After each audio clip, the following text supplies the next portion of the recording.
Welcome to the Cathedral of Shadows, where demons gather.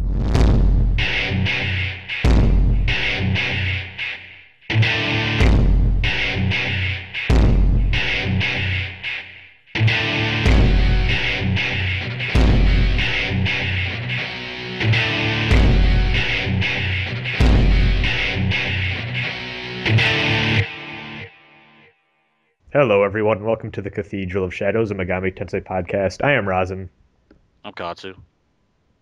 and we have a Wait. guest. Oh, There you my mic turned off, my bad. But I am here.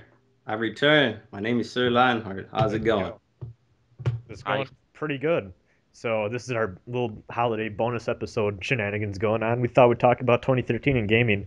We were gonna have Johnny Awesome on too, but he's like sick and dying or something. So yeah, we can't. No, he's not dying, but he seems horribly sick according to his YouTube channel, and he couldn't make it, sadly, but he wanted to. So we'll probably have him on for something else down the line. But yeah, 2013. What a year. We compiled a list of things to talk about. Uh, Mostly games. mostly games, some events. So I guess we should get right to it, All I right. suppose. Okay. January 8th, Anarchy Reigns came out, and I wanted to talk about this because it's really great, and it retailed for like $30, which kind of like, first of all, like I think Sega knew it wasn't going to sell very well in the first place, so to put it for $30 was kind of amazing, but it kind of Yeah. proves that games don't need to be 60 like on launch day. So I always thought that was interesting. But yeah, it's really fun. I haven't beaten it yet, and I like pick at it every like month or so. But sequel to Mad World pretty much. It's fun beat 'em up game. Um either of you play it or no? No. I have seen gameplay of it. It's That's fun. about it. The I never music is even great. played it. Yeah, the music is great. um the What about the online is story? Or go ahead. the story is it's kind of an excuse to beat up things. It's not very in depth, but yeah, like the setting and the story and all that stuff doesn't make any sense really. It's just this like futuristic city type thing, and yeah, um, Beat up everyone. yeah, beat up everyone pretty much and do all these side missions that are gratuitously violent. Um, but going from beat 'em up to hack and slash, we have the infamous DMC Devil May Cry releasing on January 15th. Featuring Dante from the Devil May Cry Of series. But it course. actually didn't because it It featured actually Dante. it featured Dante. I haven't played this yet. I haven't played any of the Devil May Cries yet. I have all of them in my possession. I just haven't played any of them yet. Um, I but don't care about DMC. I played Devil May Cry 1, 2, and 3, and that was good enough. never played four. No, I haven't played 4 yet. Um, I've heard the gameplay is solid. It's just everything else isn't. I did not like Dante's new design. I said it in my playthrough. He looks like a crackhead. Like he looks cracked out. Like it didn't make sense. I was not a fan of his design. I was more of a fanboy towards the old Dante. Like he was energetic. He wasn't up to. Well, I guess you can say he was up to shenanigans, but I don't know what the word I'm looking for is. But He grew up.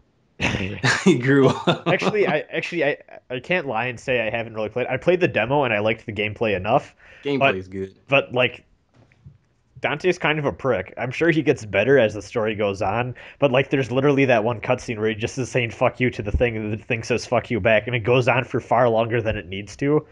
And it's like, wow, I don't know what type of edgy teenage audience they're trying to Right. get with this, but like I don't know. Like it's not even like so bad it's funny, it's just kind of stupid.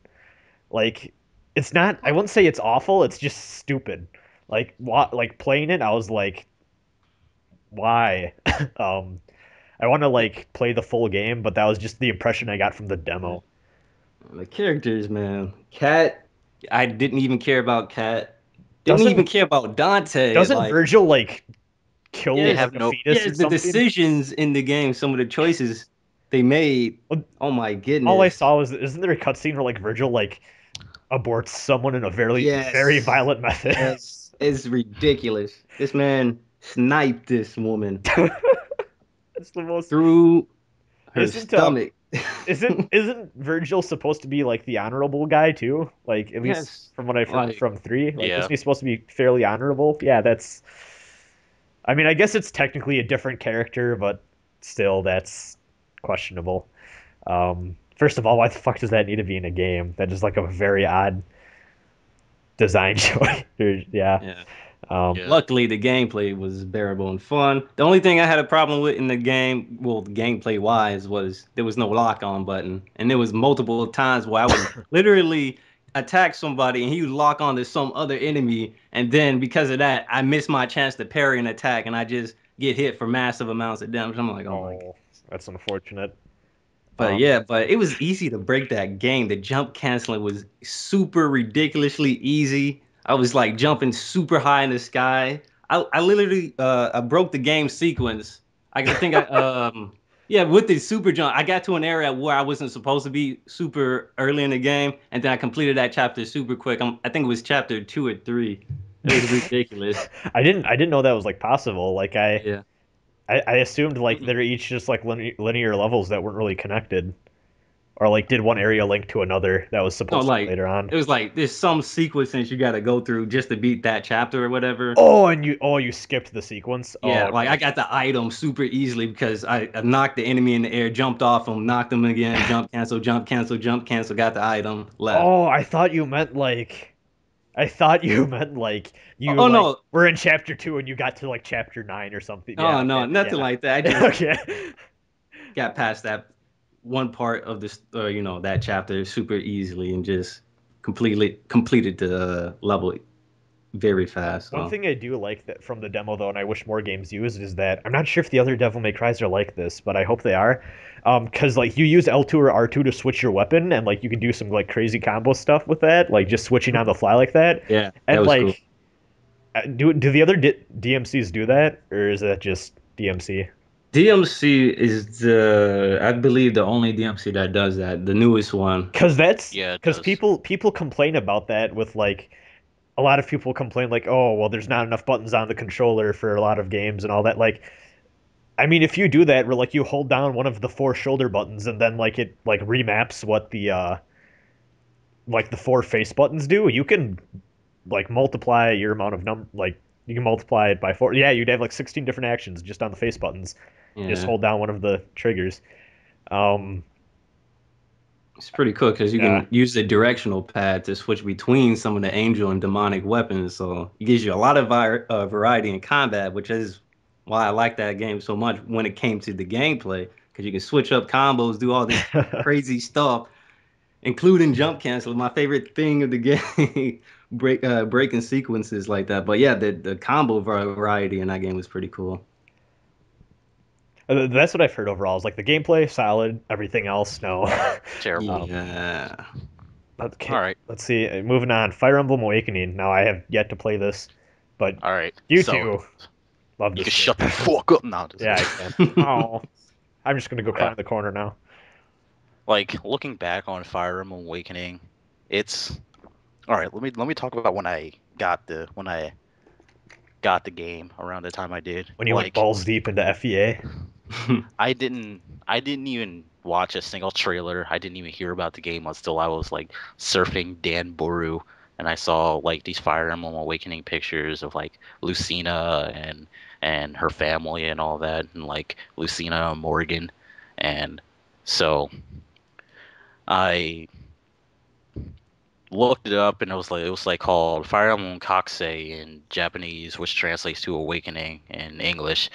And then I saw that the game came out in English, and I did some research, and like you could do all this stuff, and then you like get married, and like your kids could fight with you. I was like, "Are you Mhm. serious? I need to buy this game." So like it was completely on a whim. I was just sitting here on Skype. I was like, you know what? I'm buying a 3DS and Fire Emblem, and that's what I did. And I played that game like crack. Like I think my average time was like 15 hours a session. Damn. That's how Oh much I played the Jesus. game. And I'm clocked in at like 1,000. I think I'm like clocking in like 1,300 hours in that game. God Like, dang, I got about 80 hours, but How many holy, hours have passed since the game came out? um, Would you get up like shower while playing the game? Like, yeah, did you sleep while playing the game? like I ate, slept, and showered and all that, and it While was playing? Like, yes while did you playing. did you like develop new technology to continuously play Fire Emblem with your mind while you were doing other things?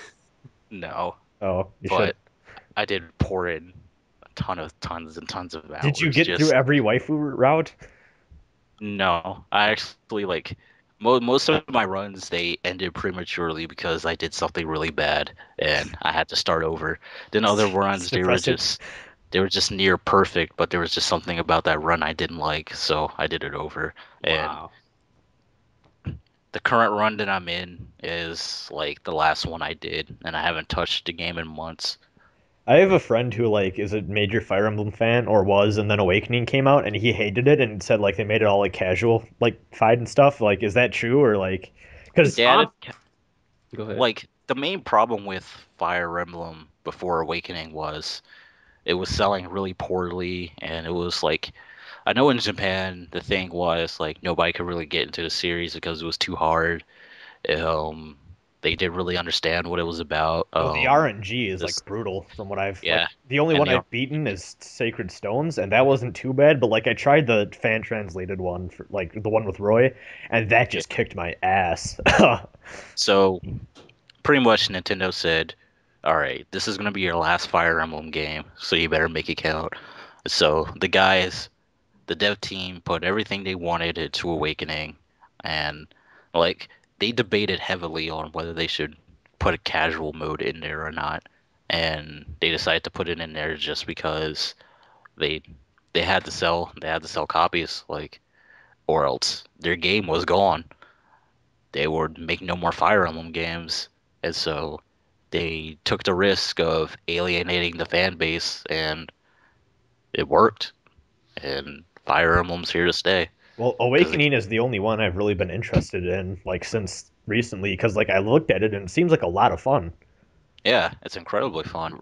Sure is. I mean, I wouldn't have got the game if it was just Like the others. hardcore. If it didn't have the casual setting or anything like that, I don't think I would have got it. Even though I did do my first playthrough on I believe it was classic where if they die, they They die. die for real. Yeah. Right. But having that option is pretty nice too. So And like one of the things that a lot of the older Fire Emblem like elitists didn't like about Awakening is pretty much because of the whole marriage thing and having kids and whole it's kind of like the how people view the Persona how like SMT Oh, fans view the Persona fans, but it's it's a that lot argument. no, it's that argument, but it's a lot lighter because Okay. Fire Emblem elitists are very few, and they aren't like it's like people who played Awakening are playing other Fire Emblem games. They aren't just like sticking with Awakening, so Yeah. they aren't too bad. Well, like I don't know that friend kept going on about. He's like, oh, they like made it too casual, and it's like they broke it, and like the balance is terrible, and all this other stuff, and like I'm like, it looks The a lot of balance, fun. They're the like a lot of fun. the balance in any strategy RPG is broken. Like there's Yeah, always going to be that one strategy that just breaks the game. like He's Devil just being Survivor 1 and 2. yeah, Like, he's just being an elitist through and through. yeah, like Like well, this just is the same person who thinks Final Fantasy IV and Super Mario 64 are bad games. So I usually, what? yeah, I know. I usually take his opinion with a grain of salt. So yeah. yeah, that's just an elitist opinion. Every strategy RPG is broken, guys. There's no balance. Everything's broken. Like You Devil just gotta find it. Survivor, if you get the Yeah, demons that like increase your range to like 6, GG, Oh man. you're everything's dead. Uh, Hashtag Gale Force. Love that yep. move. And like Disgaea 4, just buy a Dell and you win for the rest of the game. yeah, most strategy RPGs have that Yeah. So one he's thing. anyway. Oh man. Fist of the North. Anyway, moving on. Any Moving other? on to Yeah. Fist of the North Star Kendra H2. the I think you're the only one who played this one. Was that a Yeah, fighter or a arcade it's it, style game? it's a beat 'em up, Wasn't the and first one really awful? yeah, it was So how was the awful. second It's pretty awful, as well? but it's pretty awful. But the music is amazing. It kept me entertained for like a good 1 month, Was but then that I the stopped playing. was that the only reason you continued through? Yeah, the music was pretty legit. Was it an improvement over the first at least, or was it just as bad? Um, it was just as bad. There was some improvements, but it was just superficial stuff like more modes and all that stuff. Um, I guess we can move on to Yeah, let's my move on. my favorite date. Well, the first thing, this is February 19th. Crisis 3 came out, and that's not why this is my favorite. Crisis 3, okay, here's my history with Crisis. Crisis 1 came out on PSN. I don't have a strong enough computer. Well, actually, I think my computer now can run Crisis 1. Um, but Crisis 1 came out on PSN, and I loved it. And it kind of like, when people just like, FPSs are dumb and there's no creativity, I always show them Crisis 1 because it's fucking great. Uh, Crisis 1 kind of falls apart towards like the second half, though, but that's because they kind of take away your freedom and it becomes like a linear type shooter. Which Crisis 2 was really bad with. Crisis 2 was linear as hell. Um, and that really depressed me. So when Crisis 3 was being announced and they're like, hey, we're going to make it more like Crisis 1, it sounded great. And then it came out and it really wasn't. And also the plot was incredibly stupid. Which is so yeah. Thanks EA or Crytek, whoever, both of you. And also the multiplayer was awful. I was in the beta and I played it and I wanted to like it so hard, but it was awful. Hmm. Um, let's see. And then, well, the reason February 19th was so great is a little game called Metal Gear Rising: Revengeance came out. I'm not even gonna lie. Oh I my! never even played the game, but I heard the soundtrack and it's just The The amazing. soundtrack is soundtrack is so good. The legit. soundtrack It's is just So so so good. good. good. Never played it, but soundtrack 10 out of 10. Well, I didn't play it until around early October. I got it on release date, and let me tell you, me and my friend were just like up all night playing Metal Gear Rising. We're just like, oh, dude, did you get this sword yet? No, I haven't, man. Oh man, you need to I get this sword. I actually well, like I kind of played through it on release, but like I didn't really count it. Like I basically what me and my friend would do is like switch off every mission, but then like I started to get tired towards the end, so like I played mission 2, mission 4, and then I let him take over for the rest of the game, and we played through it in like a night. It's pretty short. And I enjoyed it, but like watching Metal Gear Rising and playing Metal Gear Rising are two very different things. Yeah, two very different things. Metal Gear Rising, I'd say, is just an average game until you get good at the combat system, and it immediately becomes the best game ever. How good you are at the combat system, like, reflects how much you like Determines it. how much fun you have with the game. Oh my god, because it gets to a point where you're just like Ninja, where you're perfectly timing all your like hits and attacks so that you like automatically recharge and like when like you need to, you would find like the key moments in combat when you can basically exploit the system and just kill everything. It's beautiful. I love it. Hmm. I It need to also play has the that. oh my god, you need to. The DLC chapters are Katsu. Did you play any of the DLC chapters? No, but I heard they're free now. They are free now. You should pick them up. Well, okay, the Blade Wolf one is pretty terrible. The Jet Yeah, Street I heard Sam it was one free. The Sam one I heard was really good. is really good. His moveset is really, really weird. Like he has like his parry sucks ass. But like he has a ridiculous dodge, and then he has these like charge moves that are OP as hell, and then he also has a taunt, and it's a lot of fun to play, but it's hard to get good at. Um, but yeah, I love Metal Gear Rising. The soundtrack, like I want to say it's in my top 10, like overall now. Like that game was just a perfect storm for me. Um, Especially it's really addicting, like upgrading all your like swords and getting all the different outfits and unlocking stuff and doing VR missions. Yeah, VR missions are great. Oh my god, I'm so frustrated with a few of them for getting gold for the rank. Yeah, But oh my god, that game is just so good. Like I don't care. Like you can, yeah, you can mash the analog stick while mashing square and never get hit ever. But I mean, you stop caring because like it's just so much fun. It's kind of like Looks it's so kind of cool. like it's kind of like Kingdom Hearts 2, where it's like the game is easy, but the amount of fun you have makes up for it. Yeah, well, like the other difficulties are hard too, and like Platinum is smart because they kind of realized how exploitable the parry system was. Yeah. So they add in enemies later that like grapple you, so you can't parry them. And then there's also the fact that like on the hardest difficulty, you can basically take 2 hits before you die, like of Yeah. anything. So, oh my God! But yeah, I think we gushed about that game enough. Unless there's anything All you right. need to add. No. No. Moving on. February 21st was the most important date of 2013, actually. Redact Yeah, my it previous was. statement, because some douchebag uploaded his Devil Survivor 2 review and started taking YouTube seriously at that point. And that douchebag is Rasen. Oh So, hey, yeah, hi. this has been the year What of. a douche. I know. What a Fuck that douchebag. guy. Fuck that guy. Yeah, this has Yeah. been the year of YouTube for me. It all started February 21st. When I was bored and I beat Devil Survivor 2. Actually, I beat Devil Survivor 2 like a week beforehand, but I'm like, yeah, I'm gonna do this review. And like that review is awful. Sometimes I listen to it just to remind myself how like shitty I was back then, how much I've improved. Like I breathe into the mic super hardcore. Like people probably, yeah, like yeah, it's awful. It's pretty disgusting actually. And then like I ramble for like 17 minutes, and it's not great. People go listen to the Devil Survivor 2 review and What listen. made you want to, review that? Well, I really liked it for one. Then also I'm like, well, I have this channel that I've had for like 3 years that I haven't done anything with. Why don't I start like, there's actually a few other. I completely stole my review format from a guy named Blows Himself Up Dude, who Hmm. reviews comics, and I'm not really that interested in comics, but like he reviews like movies and novels and stuff too that I really liked. So I kind of got the idea for like just the picture and me talking over it from him.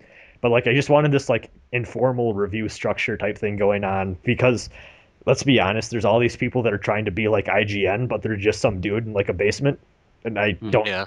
like Just one guy. yeah, Yeah. like so I wanted to be different. So I'm just like just fuck it, do some informal thing, just really chill, casual. Um, and then like I just watched a lot of other reviewers and stuff. I'm like, you know what, I want to have my opinion out there. And I never thought I'd be as big as I am now, but yeah. Hey. So yeah, there's that. All right, moving on. Yes. Oh my. Um, Resident Evil Resident died. Evil died. Moving on. Let's not talk about it anymore. Moving Yeah. on. Yeah, Resident Evil 6 is done. Yeah, killed everything. We don't need to elaborate on this. You Moving all on. know. April 16th, a little bit better though. Injustice and Soul Hackers came out. Yay, Soul Hackers. Injustice, I was addicted to 2 days. Played Nightwang, um, and I suffered terribly against pretty much any spammers online. Um, Mostly Superman and Deathstroke, and Nightwing can't deal with that at all. Like he has the one pole move that's like a projectile that like travels on the ground, so like Yeah. that kind of helps. But when Superman is in the air flying and doing that one fuck off laser move that takes up the entire screen, there ain't shit I can do against that. So I dropped it after 2 days out of rage. I've heard it's And been then patched to be better now, but yeah, and I I heard Mr. Wizard was bought off with Big Macs, so Injustice could be at Evo wait, wait, this year or last year? last year. Big Max. This doesn't What? surprise fucking Mr. Wizard every time. But Yeah. no, I like Injustice from like as like a casual fan of comics. Like I don't read many, but like I pick one up every now and again. Just like I like the story mode was actually very well thought out. Except for like there's this one thing where they're like, how do we have like Nightwing on the level of Doomsday or Superman? They're like, everyone take these super pills that'll make everyone as strong as one another, and it's like, okay, that's stretching it a Okay. little far. But aside from that, the story mode was a lot of fun. They had these cool mini games which are not designed with arcade sticks in mind, which really pissed me off because I play on stick. Um, but yeah, I want to get back into it. Actually, I bought it in a combo pack because Walmart had this thing. This was actually, believe it or not, the only reason I bought Injustice on release day is because Walmart had special editions that were included a copy of Mortal Kombat versus DC Universe. And I'm Really? like, yes. And I was like, you know, I really want to play Mortal Kombat versus DC Universe because I hear it's awful, but I wouldn't like I would never forgive myself if I bought it separately. Well, this gives me an excuse to get a new fighting game and a shitty game, so I went out and bought it. Um, and the guy who like checked me out, like like Yeah. the cashier guy. He checked me out. Yeah, there's some creepy guy eyeing me up in Walmart while I bought my games. No, yeah, the guy who was at the cashier was really nerdy. He's like, "Have you read the new Green Arrow yet?" And I'm like, "No." It's like I really like DC over Marvel because Marvel I just think is too complicated. And the business is so like greedy, and like he was like talking to me like I'm this major comics fan. I'm like, I just like fighting games. Please stop. I just play fighting games. It was awful. I And only I only watch like 2 of the Batman movies. Leave me alone. it's just, like I was trying so hard, and like he was talking. He's like, my friend really highly suggests using Superman, and he's been dominating the online scene or something like that. And I'm like, just give me the game. Here's my $60. Just give me the game. God damn it. Yeah. And then I got home and, like I said, played for 2 days. Have either of you had any injust ass experience? No. No experience whatsoever. I'm just gonna get it from like the $10 bin like 3 years later. Nah, I'll And just fun. get it around. It's fun. Get it on PSN Plus later. You know Yeah. it's gonna happen. I can't believe there's like a next gen version like that's coming out or Yeah. it's already out or whatever. Like that game doesn't need it. It's not as good as the company's trying to hype it up to be. What did they do even? Did they add character? Like what? I didn't follow it. Did they do anything They had extra? tons of DLC and balance patches, and Right. people are just fed up with the game. I remember like Batgirl. I heard Well, I mean, Batgirl like, had with an next- infinite glitch or whatever. Yeah, But yeah. she was really broken. With the next gen version, I mean, like, what did they do with that? Like, did they just like clean up the textures? Yeah, that's pretty much it. Did they do anything with the animation? Because that was actually something I had a problem with. Like the animation was really choppy on some of the I really specials. don't know. Okay. People in the comments that play Injustice, let me know. Which I think is no one. Not many people play that game anymore. Because Marvel is too good. But Soul Hackers came out. Yeah, Soul Hackers. You would think we would talk about that first scene as we are an SMT podcast, but no, we're going to talk about Injustice. No.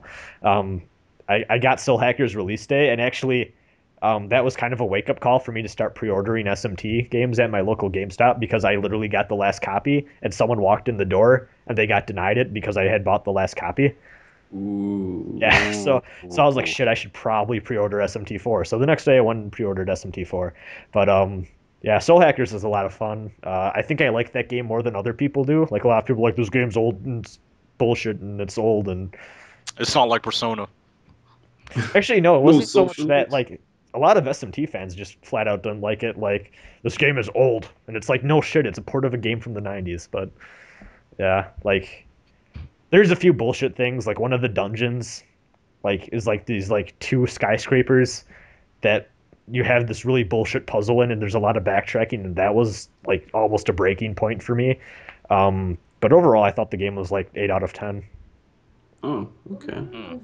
Now, combat. How is the combat? Before I even start up a playthrough of that, Oh, let man. me know how the combat is. Well, it's one of those things where boss battles, no issue. Random encounters, usually no issue, but you need to like I'd say you need to grind like an hour in the previous area before you enter a new area, and I think like, and then after that you'll be fine. They do this thing where they have this system called magnetite, which was in a lot of the older SMTs, and basically it's like a currency you need, and every time you move one step, you lose magnetite if you have demons out. So you can only you can't really have a full party out at all times. Like you need to have like a party of just 2 demons out. Which is okay because your girlfriend, what's her name? Namissa. There we go. Can't believe I forgot that. She's overpowered as hell and gets a lot of powerful spells late game that pretty much one-shot everything. Nice. There's no press turn, so it's like an old school fight system. There's a lot of glitches though, which I remember this. This really pissed me off on Game FAQs. Like I made a topic like, wow, I'm kind of depressed that they let all these glitches slide because they were pretty bad. Like there was a lot of freezing issues early game. It's only one specific area, and it didn't happen to everyone. It happened to me once, but if you save frequently, it's not an issue. And then there's like another glitch. Like sometimes during demon negotiation, the text will just go outside of the text box. And I was like, wow, I'm kind of depressed. Oh, that's not a glitch. That's a localization problem. No, like Alice no, USA is slipping. no. Well, there's another glitch too. Apparently, if you they fucked up on like creating a new game. So apparently, if you name your character like Bob, and then you Yeah. delete that file, and then you make a new file and name the character Bob, all of the treasure chests that you had opened are still opened because unless you change the name, like it doesn't reset the flags. What? Yeah. So what you need to do Wow, if it's you just want, like a '90s game. yeah. So if you want to delete your file and like play through with the same name, what you need to do is delete the file, start a new game and name the character something different, and then save that, and then delete that file, and then Wow. like start the new game and name him like the original name. And I created this topic like I'm kind of depressed that Atlas like let this through. Like I know they don't have a lot of money, but this is like simple stuff. Like keeping text in a box, that's really easy. And all these people were like flipping the shit at me like, "Oh, what are you talking about?" And it's like, "Oh, fuck you guys." Like Atlas isn't perfect. Let's be serious here. Like these are issues, but yeah. Overall, great game. All right. Katsu, did you beat Soul Hackers ever or no? No, I have not. Have you played it? Nope. Really? Oh, you never bought it, or do you have it and just haven't played it? No, I haven't bought it. I'm too broke right now. Oh, Yeah, I have the game, but I didn't play it yet.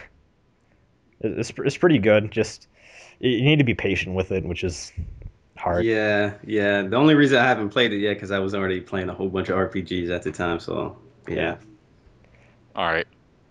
Okay, so then what do we have after that?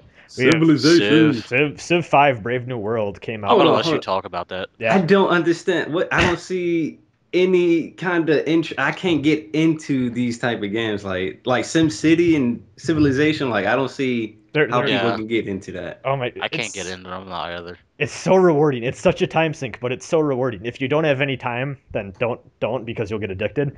But Civ, especially Civ 5 is really easy to get into because they have a basically there's like a difficulty scale 1 through 10, and if you put it on 1, they literally tell you what to do each turn, like settle a city here, or this guy like is either like this guy might backstab you, so watch out for him, or like hey, there's a barbarian encampment over here that you're gonna want to watch out for. And then like you just kind of learn how to play through it since then. And I've been playing Civ since like, oh man, Civ 3, so I didn't need any of that. But Civilization 5, the vanilla game, wasn't very great, mostly because the hit point system was out of 10 for each unit, which meant if you had like 20 guys with like spears attacking a tank, eventually, like after like a certain amount of like times or like fights, the tank would just blow up, and it's like that's bullshit. So what actually Gods and Kings did this, which was the first expansion. What they did with that is that they made the hit point system out of 100, so you avoided that. What Brave New World did is it added in a bunch of like new research and technology stuff and units and civilizations, and just a lot of fun, and reworked the system to make Civ 5 probably the best Civ game in my opinion. A lot of fun. Guys should check it out if you're into strategy games. And then July 16th, some stupid game that I've Yeah, never some heard stupid of game came that no out. one cares about. Shin Yeah. Megami Tensei 4. Salty Megami Tensei 4. Like, Yes. no one cares about that game. That's probably the runner-up for Game of the Year for me. I love that game.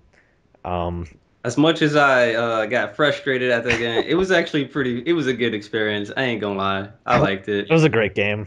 I love the music. I love the Tokyo World map theme, dude. Like the game was jamming, man. I freaking I love the really music like in that it. map theme too. But like, I don't like the map. yeah, The world map, the well, music. I said the only thing that's good keeping about me sane on the world map is the is the music. music. That's the only thing that was keeping Well, me sane you know what's navigating. weird is that when I listen to it on the 3DS, I'm like, yeah, this is a great song. And then I try listening to it like on YouTube or like as an MP3, and I'm like, the song is just okay. But like, I don't know, something about seeing Rune Tokyo and then that little doo doo doo doo doo like thing going on. I don't know. It's really Yeah. it fits together really well. We don't have to People, talk. Cathedral We of can talk about. We talked about SMT4 a lot, so Yeah, yeah. yeah, yeah. SMT4 is great. What's next? Dragon's Crown and Tales of Xillia, I could talk Tales of about Dragon's Crown. Xenophobia, Tales of I whatever. could talk about Dragon's Crown. Okay, All right, I so haven't played it. That's the game with the sexism scandal thing that went like crazy, right? yeah, Yeah. The big with the bazongas. if you see the character designs, you know that there's like a sexism scandal that went on with Dragon's Crown. That was So much Atlas in fact that published, right? so was- much in fact, yeah, it was Atlas published. Okay. So much in Honestly, I fact that think like the character artist who drew the characters, like he replied to the sexism scandals by drawing two big burly men hugging each other. That's a great way to go about yes. It's like, since you guys hate females so much, here, have some gay men. Yes. Best way to respond to that, man. But honestly, I think that actually helped the Yeah, game it helped. sell. Yeah, the game sold pretty well because of the scandal. Well, negative press is press, no matter what way Yeah. you go about doing it. Like, I can't remember. There's like a TV tropes page for this, but basically, if there's something obscure that bothers you, the worst thing to do is to call it out because then more people know about it and then more people will support it. Yeah. Same with like games that have like ridiculous controversy. Like when Grand Theft Auto 4 was like coming out, there's like the I was about to say sex scandal, but that is the completely wrong word for that. There is this like thing where like it one of the like trailers showed that you can get like drunk in a bar and like drunk drive, and like this like Mothers Against Violence content and media group like flipped a shit about it, and it made like national news, and then everyone was like, hey, Grand Theft Auto 4, fuck yeah. Like Yeah. it serves the complete Oh man, opposite purpose. can you just imagine if like all like the super Christian and like overzealous religious people got word of SMT? Oh And do my you imagine how goodness. popular It would popular blow the up. series It would would get? blow up. Yes, yeah, I could. That'd be hilarious. I hope that never happens, but at the same time, that would increase sales. I bet that would It would probably. increase sales I'd so laugh. hard. I'd laugh so hard if that happened. It's like, yeah, unless you're gonna have to print more copies of SMT4. But yeah, Dragon's Crown, and Tales of Xillia. All right, Tales of Xillia. That game is awful. Play Tales of Xillia 2. End of story. Remember that thing I said last episode, which actually hasn't been posted yet, but remember that thing I said last episode where I said every time I hear about a Tales game, I either hear it's the best thing ever or it's awful? That just Yeah. happened again because Sparky loved Xillia. So, Right. yeah. I enjoyed because you Xillia. played the sequel. Yeah, Xillia was fun to me. I thought like when they added like a whole bunch of the customization stuff, I was kind of hyped about that when they allow you to switch up the costumes a little bit. But the thing is, it was a lack of costumes you could get in that game. Yeah, You it had was to not- it literally was- download. You had to pay You had to buy them all. $3. $3 Yeah. per costume. That was a Wasn't problem. there like DLC music from like different anime that you could get for like to play during random battles or something? When you get the costume and you equip that costume in battle, you will get different music. Oh, Yeah. okay, that's how that So that's works. how it works. But buying the different costumes were a problem. I think it was. I think I spent like $60 again with all the DLC I had to buy for Grace's F. That's when I had a really good job working at a Milwaukee Journal Sentinel. It was good, but it's like Damn. spending all that money was ridiculous. I realized that like a year ago. I'm like, I spent all this money on just DLC. DLC, optional content, pretty much. But Xillia, the gameplay. They did it even worse. The gameplay is pretty bad. The gameplay, man. But I had problems with a lot of the bosses, man. I had to resort to one strategy, and I think that was the only strategy you could really use, just knock Yeah, them that down was and it. run away, because you can't really initiate a good combo on the enemy, because out of 4 hits, they'll break out of it immediately. Especially if you're playing on hard, they'll break out, stun you, and then get massive amounts of damage on you. So it's literally knock them down, back away, wait until they do something, knock them down, repeat. It's real Yeah. easy. It's just kind of lame at the same time. So I'm hearing Tales of Xillia 2, though. It's fixing a Xillia lot 2 of that is stuff. amazing. It is Yes, I heard amazing.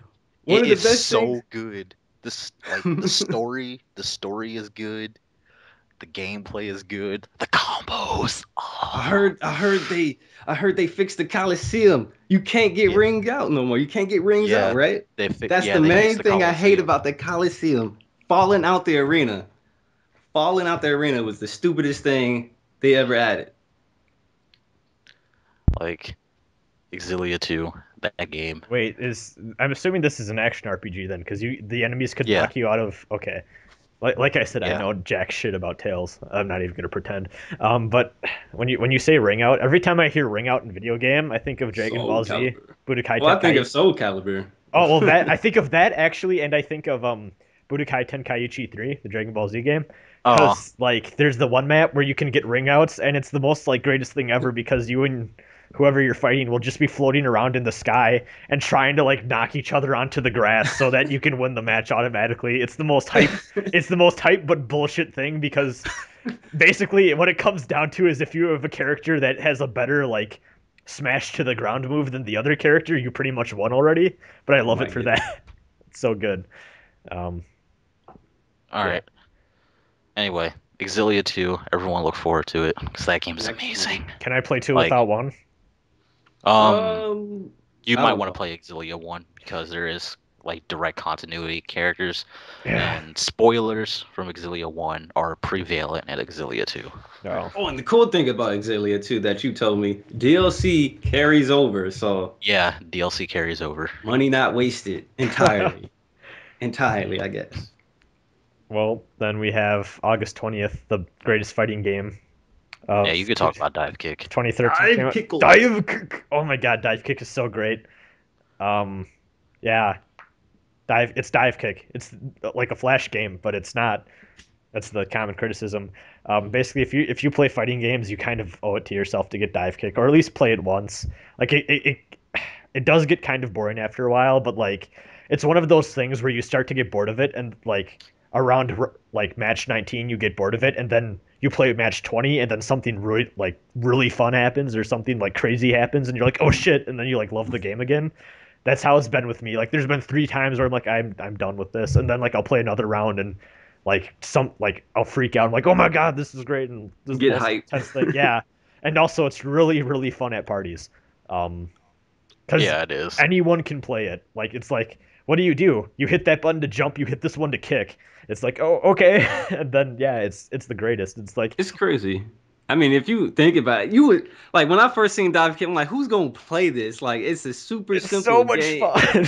And then I see all these people playing it. I'm like, oh man, it looks like they're having so much fun. I want to get it now. Just seeing how much fun they're having makes me want to have play that game. No, So I but- think I might Yeah. get it. You need to get it on PS3 so we can play together. But there's like I remember just like watching 2 of my friends play it. One was playing as dive, one was playing as kick. They're like, "What the hell's going on?" They're like freaking out over the controls and all that. Then all of a sudden, head to shot, and like it's like, "Oh my god!" and all this other shit. And then like they're getting so hyped. It's like, "Oh my god, I can't jump as high because I'm stunned." And, like they're just like figuring out like the mechanics and stuff was like the most entertaining thing to them. Just like how ridiculous it was, or like how one of them was trying to stall for time at like the corner of the screen, but then the red line appeared, and basically how it works for timeouts is whoever's closer to the center of the screen like wins. So like he totally backfired because like it's whoever gets closer to the center Ah, of the right, corner. right. So Okay, because usually like when it's like time's running out, you got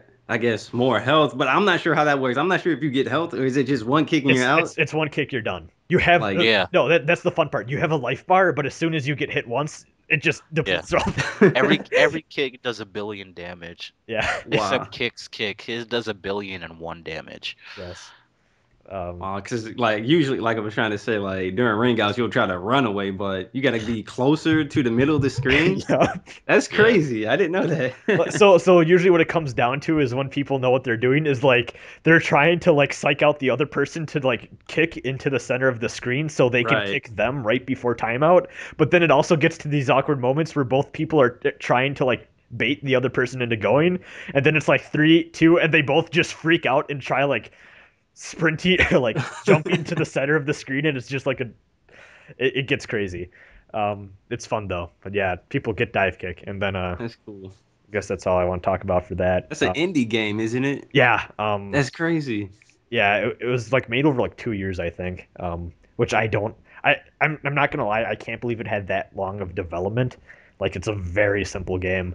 Um, Wasn't it just It's one because guy? it was built on no budget.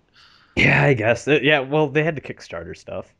It was built off like tournament money. Yeah. Oh, well, yeah, that's true. I guess. But August 27th. Yes, this isn't my territory because I don't play MMOs. But Final Fantasy 14 Realm Reborn came out and fixed Yeah. everything. Apparently, made a shit game into a god tier game. Yeah, like Realm Reborn, like complete total turnaround. Like people don't understand that Square Enix, they take failure very seriously. And when they saw what happened to Final Fantasy 14, they fired a lot of people who were on the project and like hired new people. He And got bodied. the new team turned the game around, and now it's probably one of the most is it's probably going to make history as one of the most greatest turnarounds ever in gaming. Man, you played it, didn't you? XIV. Yeah, yeah. I played the open beta and a bit of the closed beta. I still haven't gotten the full game because I'm too poor and my internet connection's not that Yeah, great. I actually played it. I liked it. It's my first MMO I ever played, and it started out kind of slow because I was still learning like how to do it. It was just so many things at once I had to learn, like all these hot bars, hot keys or whatever. You get like this huge ass HUD, all these menus you got to go through. It was confusing at first, but I started getting a hang of it. It was pretty fun, just going out killing cactars, Yeah, ladybugs. It starts off like that, and then you leveling up, and you just move out to bigger things, fighting these tortoises, like level 10 tortoises. I don't know what their name is, but it got fun. The more I got used to it, the more fun it got. It was pretty cool. I have And to. then, Oh, yeah. yeah, Go ahead. go ahead. Oh, I was just gonna say, how did um like the only two MMOs I've ever really got into was like Ultima Online, and I only really played that because I had a friend who kept renewing my subscription for me. um, and then also, I think it was Ultima Online. Yeah, it was. Yeah, and then also Final Fantasy 11, I had like a 2 month stint with, and I enjoyed it. How would you say that like compares? Have either of you? it's nothing like Final Fantasy 11. Like Oh, Final Fantasy 11's kind of menu based. Final Fantasy 14 is real time. okay.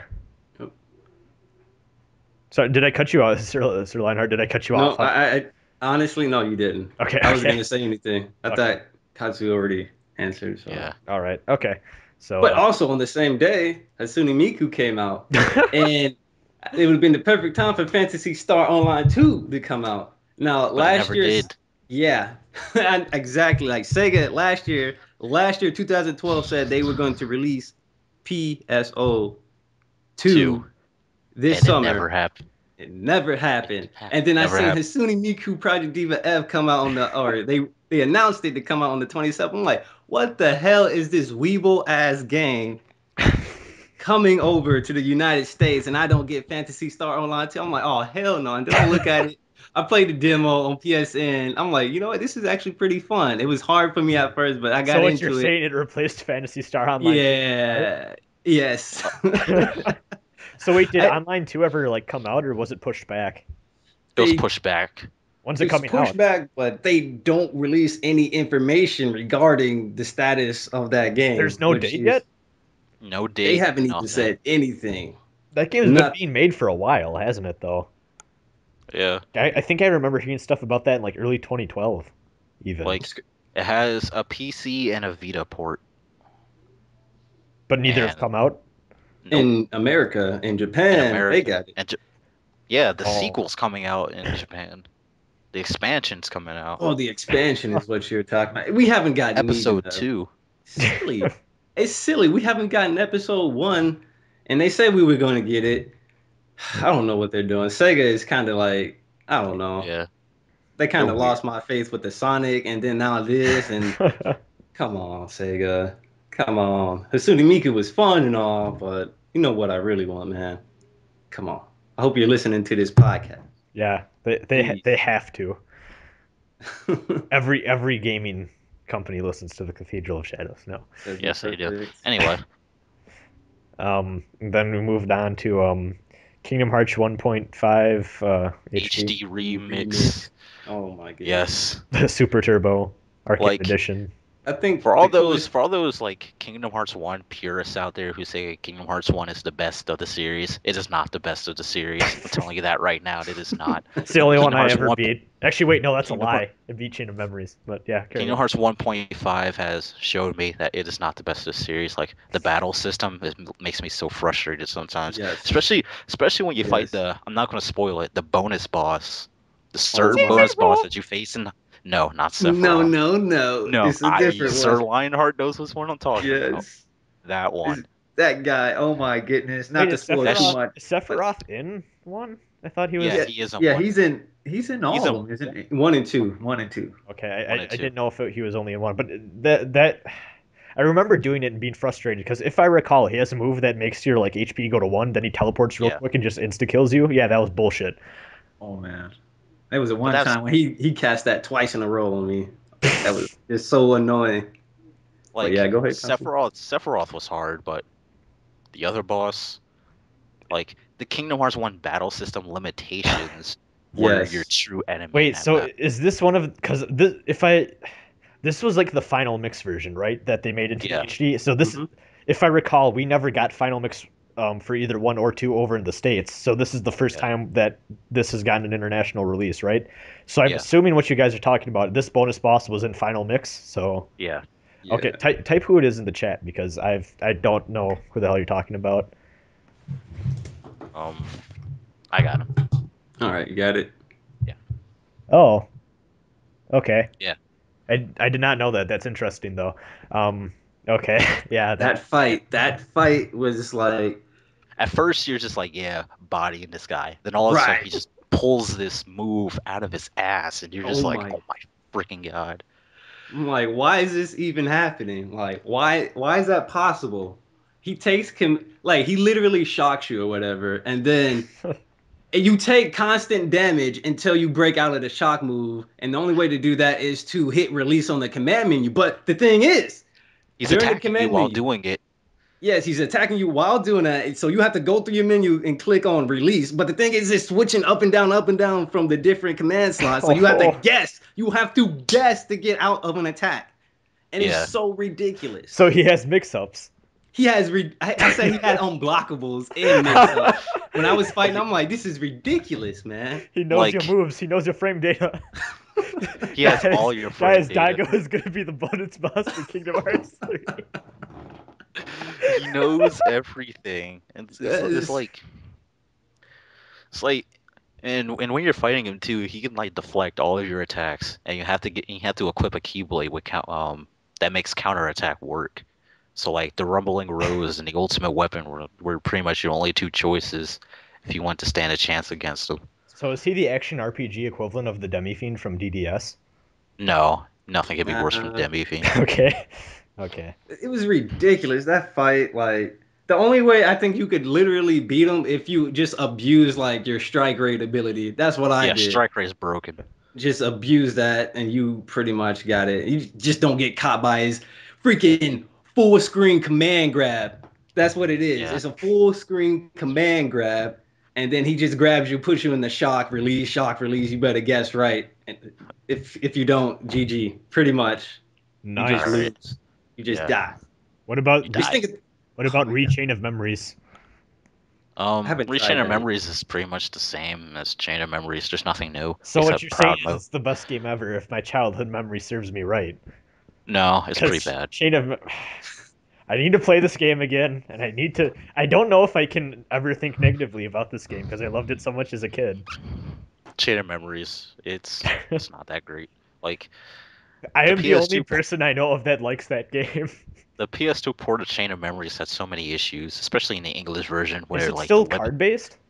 yeah, it's still card based. Okay. Like the lip syncing in the English version is so off. It's hilarious. I never even and, like- got like a localization until like the HD thing was announced, and it's like, oh, that came out over here. So Yeah. Came out around the same time Persona 4 did. Huh. Oh, that's probably why I never heard of it then. Yeah. I don't Anyway. at that point and didn't care. Let's see. Anything else about 1.5 HD? Oh, one thing I thought was pretty cool. They pretty much remade 358 over 2 days. I don't know how to say it into all cutscenes. I haven't gotten to it yet, but I haven't really beaten that game, so it's gonna be pretty cool to just see the story play out from the cutscenes whenever I decide to boot up 1.5 again. Just watch the cutscenes remastered and whatnot, which is pretty I cool. was kind of shocked they didn't like port it over, but does that game need the two screens? That might have been why. Yeah, it Um, needs the two Okay, screens. yeah, then there's no way. I'm assuming then they could have ported it over to a home console. Like, does it need to be played on a DS?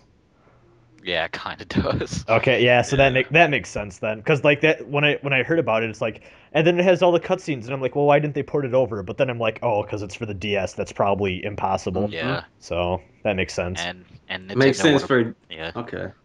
So what about Dream Drop Distance? Because they already announced 2.5. I'm guessing that's why they didn't bring Dream Drop Distance to the other yeah. HD remix. Okay, that's actually a pretty good assumption. So is Pretty good point. Dream Drop Distance, like, are the cutscenes gonna be like in movie form in 2.5 then too, like they did with? No, No, that's gonna be recoded. That's gonna be yeah. recoded.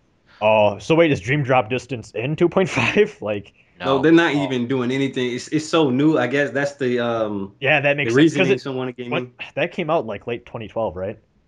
Yeah, Somewhere around you there. could practically say like beginning 2013. Okay.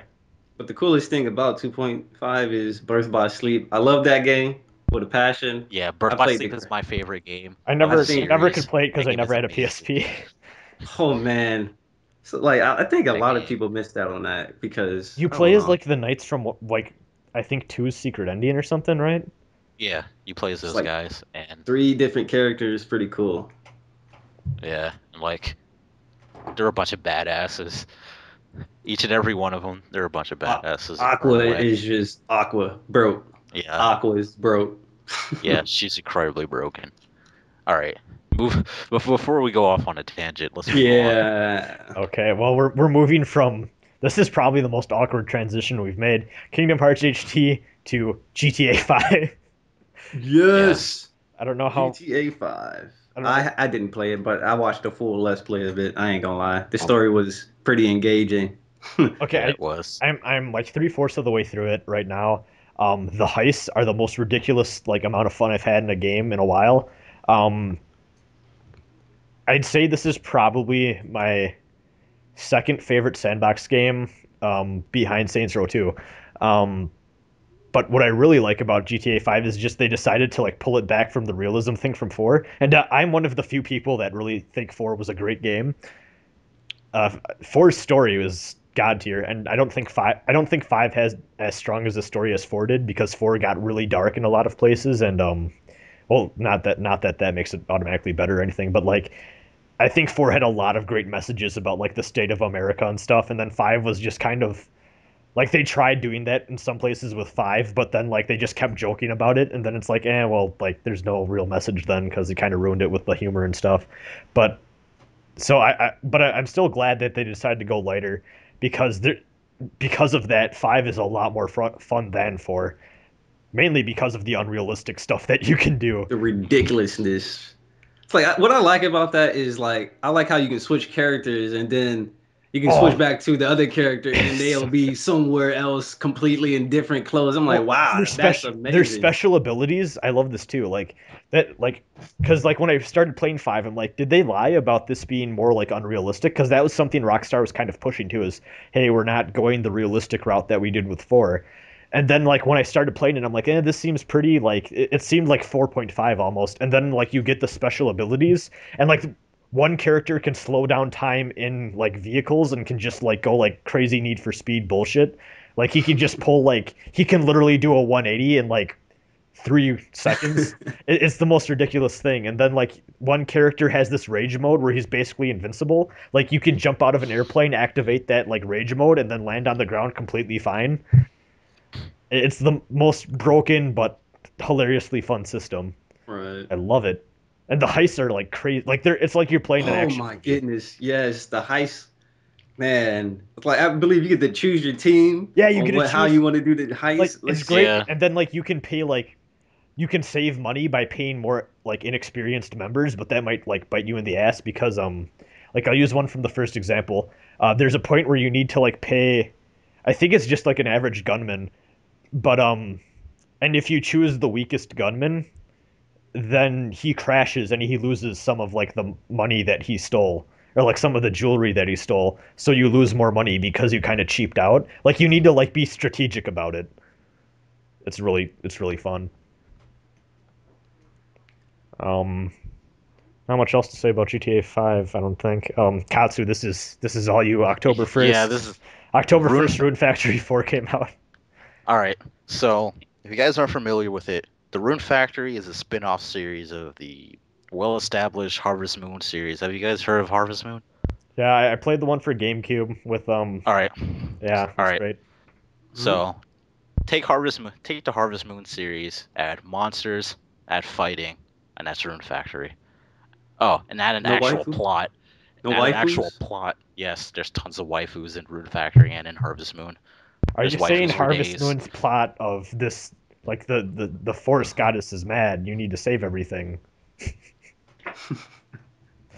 Yeah. All Yeah. right,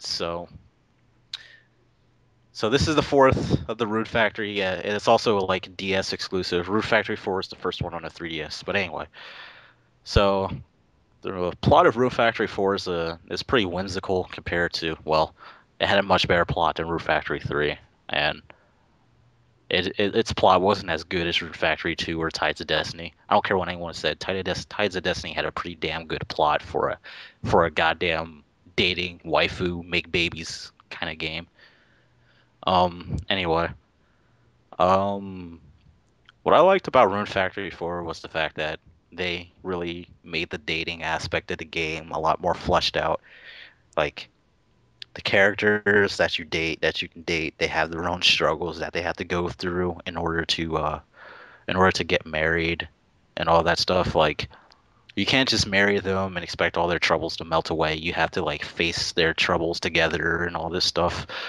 Sounds a And lot like Persona, if you ask me. No. yeah, it's pretty Persona-esque, except you can marry them and you can have a child with them.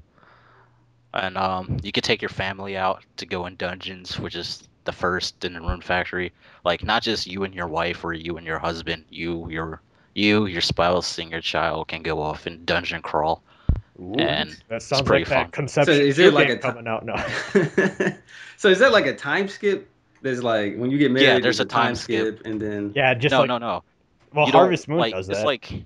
It's like Times. you get married, and then like 1 month later, your wife will say that she's pregnant, or your husband will say like, "Hey, you don't look too good. Let's go to the doctor," and the doctor will say right. that you're pregnant or whatever. And then, and like a few months later, your child is born. You That you there's sacrifice it like to the forest gods for better swords. No. no, your child is born. It could be a boy or a girl depending on what you want, and there will be a time skip. Your child will be a kid, and then you can take him out to go on dungeons with you and your family. And Nice. I think Sparky was talking to me about the like I can't remember, but I remember Sparky was playing one of the Harvest Moons and he was telling me that there's like they either just didn't think about it or it's like a glitch where like you can leave your like child outside or on the roof or something and like they stay there until the next morning. I don't I it might have it was either the child or the dog or something, but The child neglect glitch. yeah, yeah. it's like I don't know. Sparky was telling me about that. I probably fucked that up and he's probably and laughing. one of the things that they done in Rune Factory 4, which I really like, is that you can actually get married and have your child during the main story. You couldn't do that in past games. You Oh, had that's to wait interesting. until after the campaign was over and there was nothing left to do. Does the So now, child like, become a party member? yes, they become a party member, Oh, that's pretty cool. Nice. and the battles are in real time, which is pretty much a Rune Factory staple. Real time, And like hack and slash type real, stuff, or it's a real time RPG, okay. and yeah, there's leveling, there's all this stuff, and like Rune Factory can get pretty difficult at times, especially on hard mode. That mode is just straight up bullshit. The game hates you on hard mode. Like it is so bad, and depending on the difficulty, the AI, your partner AI will change. Like If you're playing on easy mode, the AI will be pretty retarded. But if you're playing on hard mode, the AI will be super smart. They will heal you when you're hurt. They will die for you. They will like do actual combos and all this other crazy stuff. So yeah. That's surprising. Because most of the time, like if you put it on easy, like the computer, your allies go ham on the computer. Like they just attack enemies. They do all this smart stuff. On hard mode, like these other RPGs, they just act so dumb. They'll do like some inept actions. Like what are you doing? Like that's pretty cool to hear about it like that. Like your allies do smarter on harder difficulties. They do better. That sounds cool. I should Wow. pick that Did up. everybody die? Nope. Alive. Yeah, I'm sorry. Oh, it's okay. I'm sorry. I'm fascinated. I might need to buy it now. Katsu, Yeah. would you recommend it? Yes, I recommend it. It's actually a pretty good game. Do I need to play 1 through 3? Characters from Rune Factory 2 and Rune Factory 3 appear, but you don't need to know their backstory because Alright. they tell you it themselves. Okay. How long is the game, by the way? Like It's how, like 80. how much? You're already planning the Let's Play, aren't you? No, yeah. The story is separated into 3 arcs. So it's like the first arc is around like So it is like Harvest Moon then, huh? it's like 20, like the first arc is like 15, 20 hours. Like you could finish it in the middle of summer. It's pretty short. The second arc starts whenever you feel like starting it. So that depends on you. And the third arc, you have to trigger it through this random event, which like the third arc is pretty much just post game. You don't really have to do it if you don't want to. Okay. But it like the third arc is pretty much just closure because something happens in the story. And yeah, the third arc is pretty much just closure for the characters. Apparently the game didn't sell too well though, because they're not making it anymore because the company. No, it was the best-selling Rune Factory game. But Oh, even it's then, just that could it couldn't save yeah, it. That's yeah, unfortunate. it couldn't save the developer. But Aw. they're still developing games, surprisingly, despite the fact that they aren't a company anymore, but they're still developing games. That's odd, and I'm not sure how that works at all. Did they get Yeah. bought out by a different company, or they? Like Rune Factory isn't owned by, well, it's co-owned by them, like they develop it, but the IP belongs to Marvelous, which develops the Harvest Moon series. So Oh wow. the IP isn't dead. It's just the developers are. So probably the developers are just part of Marvelous now. Okay. All right, So that's all I. this, yeah, that was people. Cathedral of Rune Factory 4. No, that was interesting though. That almost sold me on the game. I might need to pick that up. Well, October 12th, we got something that I haven't played, but I'm sure you two can talk a lot about is Pokemon X and Y. Pokemon. Let's do it. The Yeah. last one I played was Diamond and Pearl, and I didn't care for Yes. them. The last one Yeah. I played was Diamond. I didn't play White and Black, or was it Black and White after Yeah. Diamond and Pearl? Yeah. And then it was Black and White too. I'm like, I had got Soul Silver, never completed it, and then I picked up White. I didn't even beat Soul Silver before I picked up White, and then I started playing White, and then I'm like, Black and White 2 got announced. Like, what? I just got this game, so And like I kind of just fifth gen was the shortest of the gens. It didn't last very long. They wanted fifth gen out of the way. Like a lot of people's problem with fifth gen was like a lot of the Pokemon were just Pokédex fodder. They added 156 Pokemon and like less than half of them were useful. That was my biggest gripe with fifth generation. Half of them were like less than half were useful. Your starters were complete garbage. It's like, I mean, that's the entirety of Pokemon. Only like a couple of them are really useful in competitive battle. Like maybe, I don't know, 60 out of the. Like fifth gen had it bad. I say like 30 of them were useful in competitive battling. That's horrible. Like, What, well, anyway, Pokemon X and Y. Yes. game is I thought it was pretty cool, man. The fact that you can actually customize your avatar now, it was pretty dope. Yeah. And you can then accessorize them and do all that. And then what was it? The fact that you can go online and just battle anybody Like Yeah, they got ranked super quick. matches and player matches and all that stuff. I The haven't old done ranked yet. powers, the Didn't they old make power the buffs. like the what is it called? The EV training, Yeah, they IV made training breeding thing? and EV training a lot more streamlined, and it's Yes. actually pretty fun. I still don't get how that works, but like that's like from what I understand, like That you determines need how good your Pokemon are going to be. like that's like compared- that determines like the base stats, right, or something that you Yeah, need, and then yeah, like only certain types are competitively viable. Yeah, so that's yeah, good that they like are thinking of the competitive scene. yeah. Mhm. Because it was virtually impossible to make a good competitive team until Gen 6.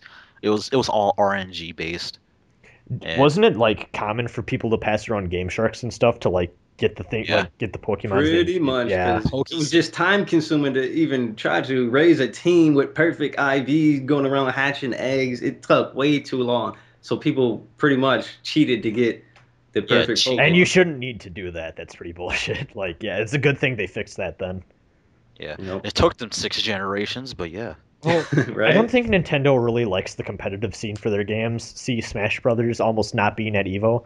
Um, yeah, like, I just don't think that Nintendo seems to have this idea that like the competitive scene is like bad or something because like I think what they're I They think want they're everybody to win. yeah that's it. That's I what think they yeah. that do. That's the business their model. thought process is that multiplayer is something to like for fun and that it shouldn't be taken seriously, whereas like competitive is there's a clear winner and loser here. So I think they don't like that. Like I think they're thinking of like the family audience and they don't want to have like, oh no, there's all these like serious competitions and stuff and we want this to sell to the entire family and everyone's a win. Like I think that's what they're trying to go with for competitive stuff. Yeah, I think everyone's a Melee winner. was pretty good.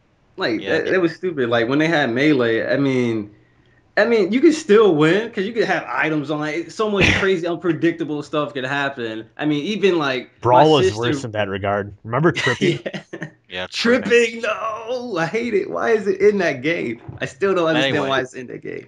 But yeah, because Pokemon. Go like ahead. they brought like they made the competitive aspect of Pokemon available to everyone now. They did major competitive balances. They did a lot of like competitive changes and all this stuff. Like they made grass types good. That was the major complaint of competitive Pokemon was this like grass types were complete garbage in a metagame. Update. Hold on, real quick. This is important to me. Apparently, Sako won Capcom Cup Street Fighter. Oh, yay! Nice. So Evil Ryu is not as shit as everyone thought about. Anyways, carry on. Anyway, so like in the past, grass types were considered really garbage. They weren't that great. And now in 6th gen, they can absorb spore attacks, and they can't be put to sleep. They can't be Paralyzed, right? They can't get yeah. paralyzed. Electric types can't get paralyzed. Yeah, that's pretty much it for like the aesthetics and like they buffed moves and made a whole bunch of shitty Pokemon viable now thanks to Mega Evolution. Mm. Charizard's finally viable. Oh my god. Gardevoir, the waifu of Pokemon, is viable. Yo, Um, Gengar, Mega Gengar is so OP. I yeah, love my Gengar. Mega Gengar got banned by Smogon. He's too good. Yo, they Wow. must have seen that playthrough I did with Gengar. Just wiped out the Elite Four. My Gengar wiped out the complete That would be Elite great Four. if they they bring out a notice to all the competitive players like Mega Gengar now banned reason and then they just link to one of your videos. But yes, man, I like the little changes they did with the Mega Evolution, Mega Lucario. They got all these Mega forms, and then on top of that, they made Eevee. Fairy types? Oh, OP fairies, you mean? OP Is Yeah. there fairies? a Mega Ditto? Because that should be a thing. No. Like No, it learns like a Ditto. better transform or something. No. Ditto can actually transform into the Mega versions of whatever Yeah, they can Pokemon you bring out. Ditto can transform into a Mega and still keep its item. So it can wreck teams and like Ditto is really scary because of that now. Anyway, Wait, so is Ditto competitively viable? Ditto was always competitively viable. It's just that nobody used it. Oh, really? Okay. I think with some of the new changes and items he probably can get now, all the little changes, and then he can hold this broken item and then change into Mega Kangaskhan, which can attack twice, right? Yeah, It can Which attack is twice. like it's stupid. Like I'm pretty sure there's like some broken combination with Ditto now. Just wait until someone like wins whatever the Evo of Pokemon competition is. Oh, that's the VGC. The World That Yeah. watch Championship. someone win with like a team of 6 Metapods or some shit. No, You wait, can't. wasn't there like a broken tactic where like Yeah. Rattata Sleep. Endeavor, Quick There was Attack? there was a sleep thing that happened. I think a few years back where this guy was just putting all of his opponents' teams to sleep, and like Smogon, like the Smogon rules are, you can only put a Pokemon to sleep once What? until that Pokemon wakes up, and then you can put another Pokemon to sleep. And the VGCs, you can put your entire team to sleep, and there's nothing the opponent can do about it. That's just broken. And people got so pissed off at that they like Game Freak got so much shit for that. I think that's part of the reason why grass types can now absorb spore moves. God. Didn't they add a new type to like balance out like the Yeah, weakness? fairy types. Yeah. Yeah. What was the reasoning for that? Dragons were too OP. Okay. Well, Oh. that's kind of like if I remember the reason Steel and what was the other one that was added in Gen 2? Shadow? Steel Dark. Yeah, Dark. Yeah, wasn't the reason to counteract Psychic Psychic types. type? Yeah. And yeah, like wasn't Psychic and Ghost like really powerful and Yeah, they were powerful in Oh Gen wait, 1. no, I remember the issue. I remember reading about this. Ghost like Psychic was weak to Ghost, but there were no Ghost type moves, right? That's Yeah, how that worked? except Yeah. Nightshade. Except Nightshade. Which was shit. That's a shit Yeah. move. So it didn't matter. So Psychics were OP. I wondered how big the competitive scene was, because you would think that they wouldn't add that unless there was some sort of competitive scene going on to balance that out. Because Right. that never really comes up in single player. At least I don't remember it. I mean, Yeah. in second gen you're talking about, right? Yeah, because they rebalanced things in second gen a bit. I mean, Yeah. when it first came out, I had no idea that there was like a competitive scene at all. I was just Exactly. playing Pokemon to play Pokemon. Yeah, exactly. Like there must have been some sort. Crap, soda can't talk. So, I hope that wasn't too loud. I Some heard sort Mountain of Dew. no, that Diet Pepsi. Anyways, Oh. no, but there must have been some sort of like competitive thing for them to even like realize they needed to fix it. Yeah. I So mean, it's not like I could just walk out anywhere and like play somebody else. I mean, you needed a Game Boy Advance or Game The Boy link link cable, the link And a cable link just cable. to trade. and Yeah. like it took forever to like register what move you selected. It was like waiting. Waiting. Charge Waiting. it's fire breath. Yeah.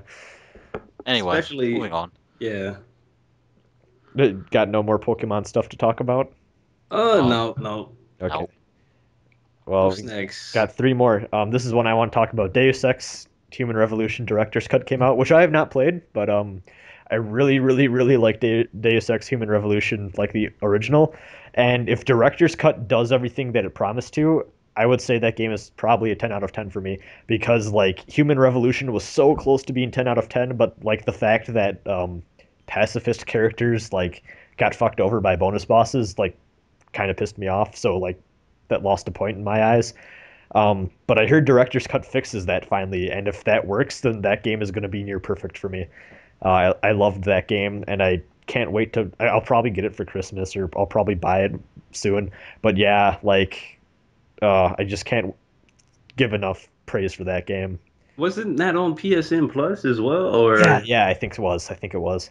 so is it the director's cut? What? So did they add I'm not DLC? sure. And stuff? Well, what? Okay, so the Director's Cut. So Deus Ex Human Revolution had one add-on called the Missing Link. Basically, there's a point in the story where you go on a boat, and then you wake up, and like 2 weeks passed, and you're in the final dungeon, or the second to final dungeon. And they're like, well, what happened between that? So they added in this story chapter called the Missing Link.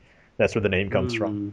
And okay. it was actually really good, mostly because they had more time to work on it. The issue with like what I was talking about with the pacifist characters, there's 3 bosses you have to fight in Human Revolution, and how the original Deus Ex games worked is if you had a pacifist character, you could either persuade the bosses not to fight you, or you could like sneak around them or do something.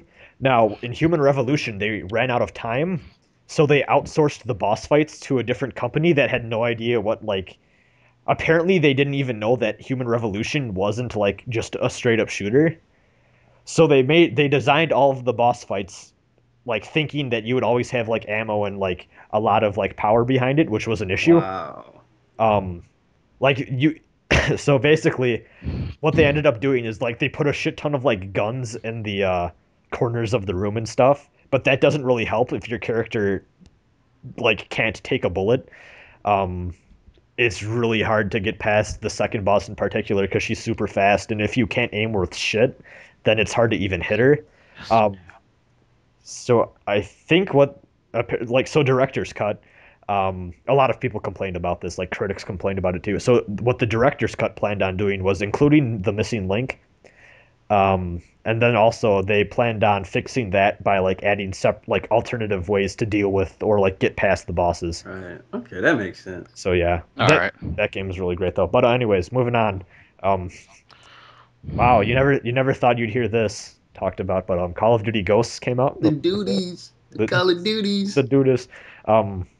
I wanted to talk about this because I have a odd relationship with this series. So around the time Call of Duty World at War came out, I joined like game battles, and if you don't know what that is, it's basically like a competitive Call of Duty circuit thing. Like it's really low tier competitive Call of Duty play. But yeah, believe it or not, I did play competitive Call of Duty for a time. And then Modern Warfare 2 came out and was complete garbage, and I abandoned the series at that point. But 4 and World at War were pretty fun, and they were balanced. Key thing there. Modern Warfare 2 wrecked everything. Black Ops 1 was balanced, but I never really got into the competitive scene. I just kind of played that casually. Modern Warfare 3 was also garbage. Black Ops 2 was pretty good. Like I didn't even buy Black Ops 2. Like my cousin bought it for me because he was forever alone and wanted to play online with someone. Forever alone. That's yeah. harsh. Yeah, well, he was like, "You need to play this game," and then I'm like, I'm not gonna get Call of Duty this year. I'm kind of done with the series. And he's like, "I'll buy it for you." And I'm like, "Okay." I played it for like 2 weeks and then I gave up on it because I got bored. And then I just never decided to pick up Ghosts because fuck that. And apparently it's not great. Surprise. Surprise, surprise. Apparently it's not competitively balanced either, and that's honestly all I care about, but even then I don't have the time to dedicate to competitive FPS anymore. I kind of dropped them for fighting games. So Fighting games. Which are inherently more balanced because let's be honest, first person shooters, if the map isn't symmetrical, there is an inherent advantage just to being on one team over the other. Which is pretty bullshit. So yeah, I kind of got fed up with that crap, and usually companies only care about like attracting the dude bro audience and they don't care about the competitive scene at all, which really pissed me off, and I got fed up with the entire thing. So. One of the things that always made me mad about Call of Duty, like this is from when I used to play Black Ops like crazy, the spawn points and the spawn killing. I remember it was that was really bad. Like, oh my god, every time there was this one day, me and my friends, we got online. It was like we did this 4-on-4 or whatever with the search engine. It was in the snow place and whatever. And then we all spawned. And then, yeah. And then like 3 minutes in, like we got spawn trapped. Like they got into these positions, they started killing us. Like every time we would spawn, dead. You spawn, walk away for like maybe a second and get shot. I'm like, oh my god, are you kidding me? Like, what is this nonsense? That made me so mad that day. I'm like, I stopped playing for like a week. I'm like, that can't be serious. Like, did that really happen? Yeah, that's like their entire system. Like, they keep refusing to fix anything too. Like, they just like slightly change the game and then like slap a new one out, and it's bullshit. It's really garbage. This is the first year it hasn't sold as, like, this is the first year the sales are decreasing as of Ghosts. Gotta vote with your wallet, son. Yeah, well, don't be buying these crap games. Yeah, I'm done with the series. Like maybe if the next one they come out with whatever Black Ops 3 whatever, and they're like, hey, we're gonna focus on the competitive scene and just say fuck the casual audience, which they're not gonna do. They're too greedy for that. I'll probably I would debate jumping on ship again because, believe it or not, like I know. Especially in the RPG community, I'm sure there's a lot of listeners right now that are like, oh, fuck FPS game, whatever. Right. But like FPSs on a competitive level are intense. Like they get fun. Like you get to a point where you're playing and you have like 5 seconds to defuse this like bomb, and you're running towards Yes. it, and you need to check like all the points in the map where people could possibly be, so you don't get your ass shot. And it's Yes. so much fun. It's I so love intense. Search and Destroy. Yes, it's so Search and great. Destroy It's is so so great. fun. Like, and then like you get those like amazing moments where it's like, oh shit, I need to shoot this guy like from across the map, or else my teammate's gonna die. Can I make the shot? And then you just line it up perfectly and get him. It's like, oh, that was the best thing ever. Yes. It's really fun. It's just that because of like the dude bro audience and Yeah. the like, things that the FPS like craze has done for gaming overall has been negative. But I mean, the games themselves are still fun a lot of the times. For sure.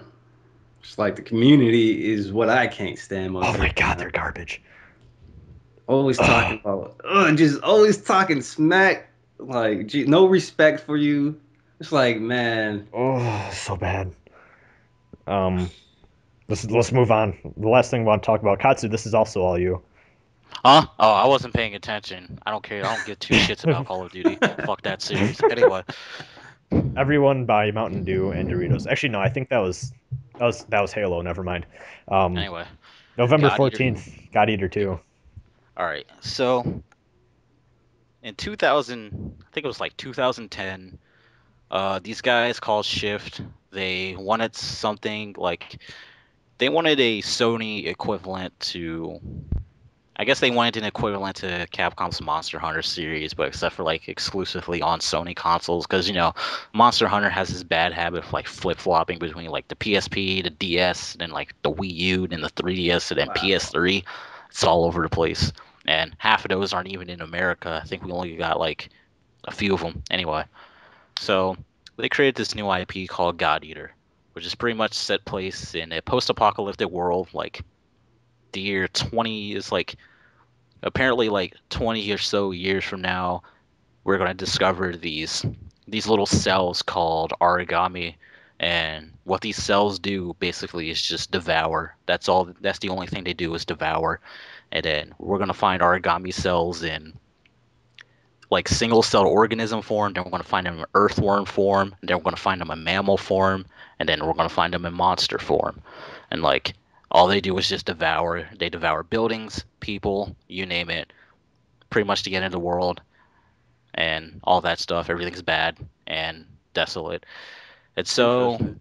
these guys called Fenrir came together. Like Fenrir is this place where pretty much they're the last line of defense from the origami, and they have these elite group of soldiers, well, elite group of warriors, fighters, whatever you want to call them. They call them the God Eaters, and they fight with these massive giant ass weapons, which they carry effortlessly to combat against the origami and all this stuff. It's pretty great. I like the series, and um, so God Eater launched. It did okay, but it wasn't really that great. So what Shift did was they took suggestions from the players in Japan and they released an updated version of the game called God Eater Burst, which added a completely new storyline to the post game, which is canon as of God Eater 2. Um, they made all of the unimportant side characters. They gave them all unique personalities and all this stuff because they adopted a new thing called every character is important and all that garbage.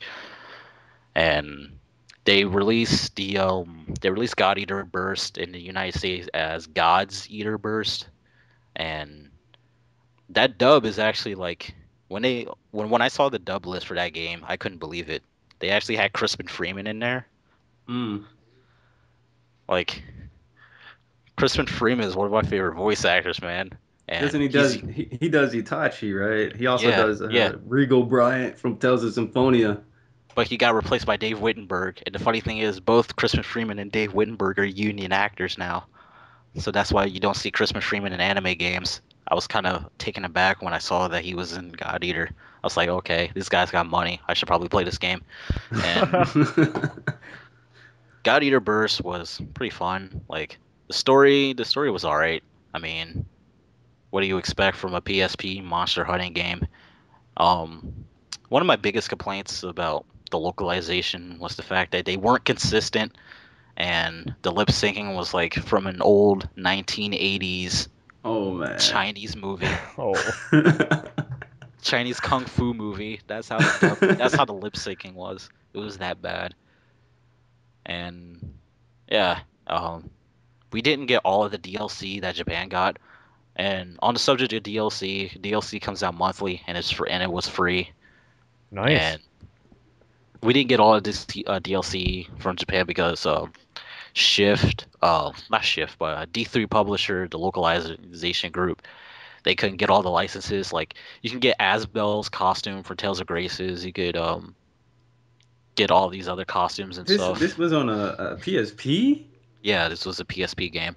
Wow, I didn't even know they still made PSP games. And you said 2010. It was 2011 where it came out in the States, Wow. and then like that very same year in 2011, they released a trailer in all English for the sequel, God Eater 2, and everyone went ballistic because that game looked amazing. But then we saw nothing of that game until next year when they said, "Hey guys, it's coming out in 2013 for the PSP and Vita." And yeah, like if you compare God Eater 1 to God Eater 2 from just visuals wise, like they don't even look like the same game. They just look that much different. And my major complaint of God Eater 2 is the fact that the story is pretty much the exact same as God Eater 1. I won't spoil anything, but the story is pretty much the same. All the way down to a certain thing happening to a certain character. But yeah, the story is the same. They did a lot of balance changes in God Eater 2, so certain weapons aren't broken anymore, but that led to a whole bunch of problems because now certain weapons and combinations are incredibly broken, which I hear they're going to fix when the net play patch comes out, where you could just like do online co-op without the need of ad hoc party.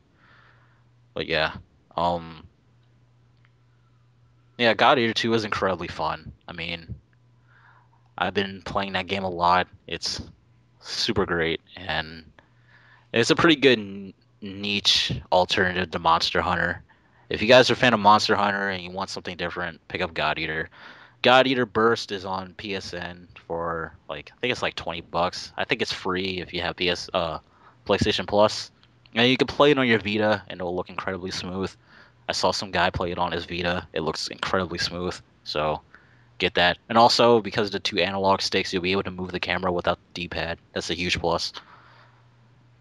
Damn. Yeah, that's Yeah, all I have to say about God I Eater. just went to Game Facts and I started looking it up. To be honest, I was like, really, this came out on the Vita because I was looking And for like games to play on the Vita. and like the music of God Eater is so amazing. It's made by the guy who made the Tales of Legendia soundtrack, so you know Oh it's wow, God tier. It is so amazing. Like Go Shina is probably my favorite composer. He's a god. I'm really surprised they didn't bring him back for any other Tales scores. Well, he's busy. Like he's the Idol Master composer as well. Oh damn, So and that's also published by Namco Bandai. yeah, Yeah. he's the Idol Master composer. He composes a lot of the songs for the series. So he's incredibly busy with Idol Master. He must be incredibly kawaii. Oh man. Oh, something. Are are you any more to splooge about on God Eater 2? Um, look at footage of look at the demo footage of God Eater 2, and yeah, that game is amazing. And that's all I have to say. Okay, I almost forgot. We forgot something kind of sorta.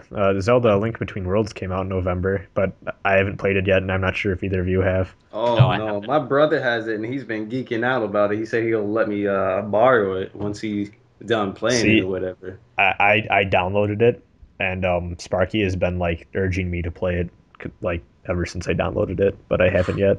He loves it Yeah, though. I've heard good things. I've heard really good things. my brother said completely reminds him of the first A Link to the Past. It's pretty Yeah, much a sequel, right? So yeah, it it was like he is. was It just is. It's going the around same the map. overworld.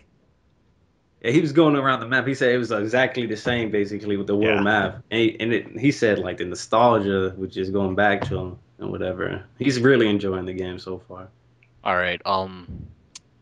You could just edit this part out, but yeah, I'm gonna have to get ready to go. I'm not editing this So- out. Everyone say bye to Katsu.